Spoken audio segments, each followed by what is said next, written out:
প্রিয় ভাইয়েরা আমার, ঈমান ভঙ্গের কারণ যেহেতু আপনারা জেনে গেছেন, অতএব এখন থেকে রাস্তাঘাটে যেখানে যাবেন যাকেই পাবেন যে ঈমান ভঙ্গের কারণ তার মধ্যে পাওয়া গেছে, সাথে সাথে তাকে কাফেরের একটা ফতোয়া ধরাই দিবেন। ঠিক আছে না? কেন?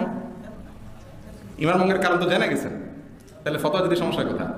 ভাইরা আমার, ঈমান ভঙ্গের কারণগুলো আমভাবে বলা যায়। কোনো ব্যক্তির জন্য ফিট করতে হলে বহু শর্ত সারায়াত আছে। ওই ব্যক্তিকে ব্যাখ্যা নিতে হবে, তাকে তওবার সুযোগ দিতে হবে, অনেক ব্যাপার স্যাপার আছে। সবচেয়ে বড় কথা হলো যে তার কথার মধ্যে ভিন্ন অর্থ হতে পারে, ভিন্ন উদ্দেশ্য হতে পারে, জাহালাত থাকতে পারে। এটা দূর করার অবকাশ আছে, সে অবকাশ গ্রহণ করতে হবে। আপনি হুটহাট করে আজকের আলোচনা শুনে কাফের হওয়ার ফতোয়া রাস্তা রাস্তা বিলাই বেড়াবেন না। সহিহ বুখারী হাদিসে আসছে, রাসূল আকরাম সাল্লাল্লাহু আলাইহি ওয়াসাল্লাম বলেছেন, কোনো ব্যক্তি যদি অন্য কাউকে কাফের বলে, কোনো মুসলমান অন্য কাউকে যদি কাফের বলে, ফাকাদ বাআ বিহি আহাদুহুমা, তাদের একজন অবশ্যই হয়ে যাবে। যাকে বলছে সে তো কাফের হয়ে থাকে তো ভালো, আর না হলে যে বলছে তার দিকে সেটা বর্তাবে। কত ডেঞ্জারাস কথা চিন্তা করে। এই জন্য ব্যক্তি ধরে ধরে কাফেরের ফতোয়া এটা আমরা সাধারণ মানুষ দিতে যাব না, এগুলো ওলামাদের জন্য রাখবো। ওলামা একরাম চিন্তা করে, বিবেচনা করে, শর্ত সারার দিকে তাকফিরের যে মূলনীতি আছে সেগুলো অ্যানালাইসিস করে তারপরে ফতোয়া দিবেন। আপনারা সেটা দিতে যাবেন না।